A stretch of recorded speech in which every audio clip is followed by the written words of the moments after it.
Hi everyone, this is Bhavya and we are at Prep. A few years ago, I was exactly where you guys are probably right now. Castable foods were already stressing me out, and someone had to mention, but you have to give CVT this year, right? Whew. So there's one more thing before the happily ever after ish years that my parents are always talking about. And then I did what every student would have done. I opened YouTube, Google, about 19 tabs open simultaneously, and even after 6 hours of research later, I was unclear of what I was looking for. I wish someone had just sat me down and explained to me what I'm going to explain to you today. Here's why you should listen to me. I secured an All India rank 24 in CVT UG 2022 by scoring a 99.9 percentile. I studied at Shahid Sukhdev College of Business Studies, University of Delhi, and trust me when I say that I have been through it all. The anxiety, the prep, the confusion, and the waiting. So let me be that senior for you today, the one who is already on the other side and can tell you how it works. Let's start from the very beginning.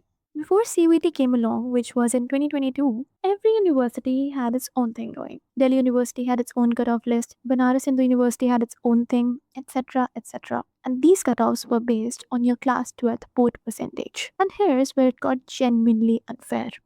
A 95% in one board is not equal to a 95% in some other board. So there were students who had genuinely worked hard in their class 12th, had studied a lot, and were still being edged out of top colleges just because they belonged to a harder board. And that was because some boards were stricter and some boards were generally more generous in giving marks. So the answer to all these problems was CVT, one single common entrance test for all the top universities which any student could appear for regardless of their board. It was that one standardized test that every student took under same conditions. So that was the why, and now let's get into what CUET actually is. CUET stands for Common University Entrance Test, and it is conducted by NTA, National Testing Agency, the same body that conducts JEE and NEET. The whole point of CUET is to give you that one universal key that can work in any top university. Now I want you to stop here because I want to clarify one misconception that every student has. CUET is only for Delhi University.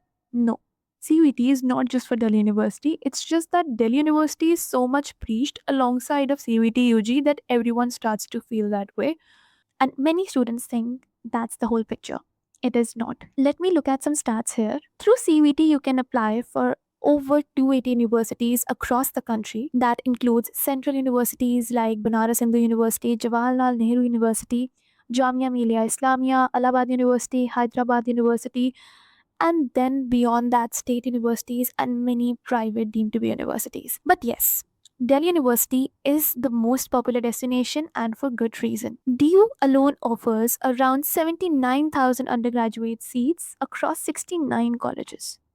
To put that in perspective, that's roughly around 25% of all CVT seats in the entire country. So let me give you a full scale, the seat matrix of what we are talking about of different colleges, and I think that will help you understand why this exam matters. In CVT 2025, over 3 lakh undergraduate seats were available across all participating universities. As you can see, DU with about 79,000 seats, BHU with somewhere around 9,000 seats, Jamia with 2,000 seats, and so on across hundreds of other universities. And on the other side of equation, you can see 13.54 lakh students registered for CVT 2025, about 10.7 lakh actually appeared for the exam. So roughly there were around 13 students competing for every available seat across the system. At top DU colleges, that ratio gets significantly tighter, of course, because of higher competition. In CVT 2024, the original stat of the conversion rate, meaning what percentage of registered students actually got a seat in a CUET university,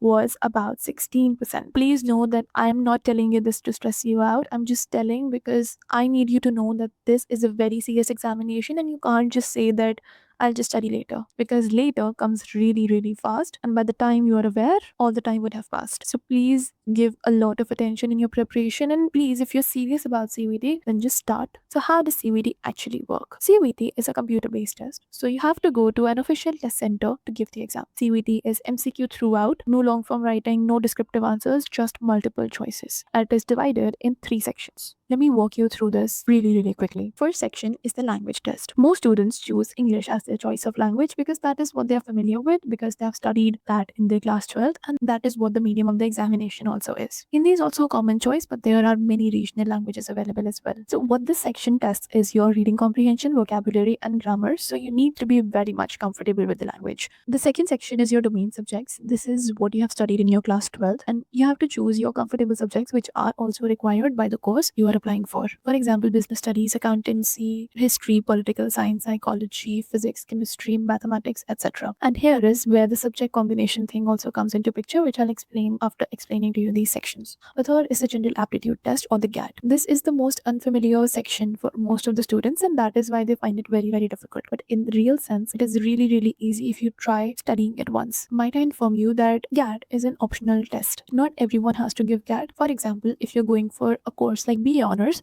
then you don't need to give GAT at all.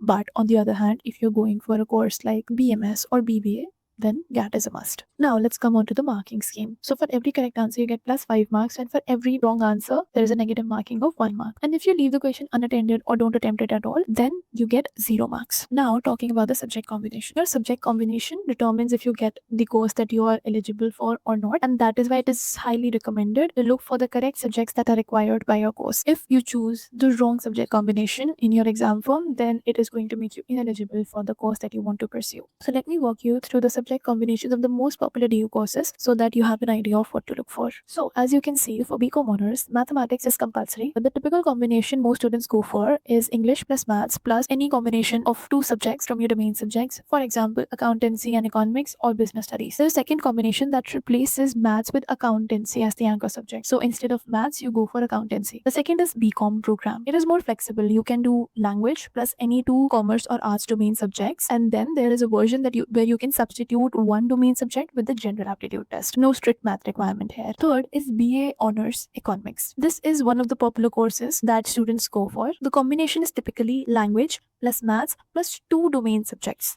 No GAT. Without maths, you won't be eligible for BA Honors Economics. Now coming on to some professional courses like BMS, BBA or BBE. These are the courses where general aptitude test is mandatory. The combination is typically language plus maths plus 1 other domain subject and GAT. So that is 2 domain subjects, out of which one is mandatorily maths. Let's talk about one of the humanities courses. For example, BA Honors. It can be anything in pol science, history, psychology, English, sociology. Typically, the combination is language plus 3 domain courses. The absolute non-negotiable advice here is, before finalizing your CVT registration, check your eligibility. Check your eligibility for the courses that you dream to go for, and where you can check this from is the DU Information Bulletin that is available on the NTA website. Now, let's come on to my favorite topic, the syllabus, because it's really simple. For the domain subjects, which is the worry for most of the students, I know, is just NCERT. I'm not talking about rote learning. I'm talking about understanding the concepts. And it's really important that you understand the concepts, because CUET does not just ask for the content. It also tests your ability to work around the problem, understand what it's asking, and then answering accurately within a time limit, of course. So let me give you a quick subject-wise picture for all the streams for the domain subjects. As I mentioned before, that just reading NCERT is not quite enough. You also need to understand the concept and learn how to apply that concept and answer it in an MCQ format. There are many teachers telling you how to read NCERT to ace CVT. There are 400 folders probably open in your laptop right now. Mention CVT resources, how to study CVT, hundreds of PDFs lined up. And that is why I want to mention why PrepRo is important for a CVT aspirant. We provide a clear path for the student to ace CVT. Here's how it is built. First, go and study from the NCERT based notes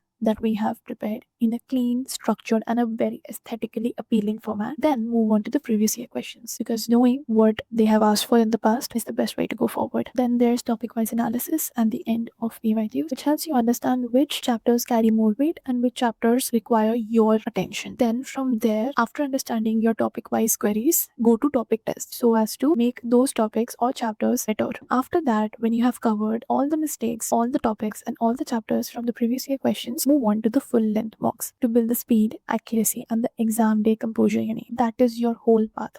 And we have provided all the resources you need each step of the way. Link is in the description. Go check it out after this video ends. Now let's talk about the section which is your favorite. You have been listening to me all this while and have been thinking to yourself, I know all this, but what do I actually need to score? Let's talk about cutoffs. I want to be completely honest with you here. No jargons, no unnecessary stuff. The way most students think about cutoffs is in the wrong way. For example, SRCC needs X marks, so I'm going to score X marks. But that X is based on last year's cutoff, and last year's cutoff is not very relevant. Why? Because cutoffs vary. They vary every year on the basis of the difficulty of the examination, vary on the basis of the competition, and they also change based on the number of seats that are available in the colleges. And that is why I'm not going to give you any cutoff numbers in this video. There is another thing which is very, very interesting and very, very useful to know. That is normalization. Something you must have heard quite a lot if you're preparing for CUET. And every section is different on the basis of difficulty. So to counter this problem, NTA uses a statistical process called normalization to bring everyone's score to the same scale so that there is no subjectivity or biasness towards a specific shift. One little thing that I missed before is the timeline of the CUET exam. CUET exam happens just after your class 12 boards, and that is why it is really, really important to focus and prepare for your CUET exam alongside your board prep. I know it sounds difficult, but it's really not. Even if you don't get it, even if you are confused later, we are here for you, and we are gonna go in depth on each of the sections later in the other videos. So please don't worry. I know this is a lot to take in, and I was overwhelmed too, but we are here with you, and we are going to help you throughout through our resources as well as through this channel. Please subscribe if you want us to stick with you throughout this journey and help you in any way we can. Welcome to Prepru. See you around.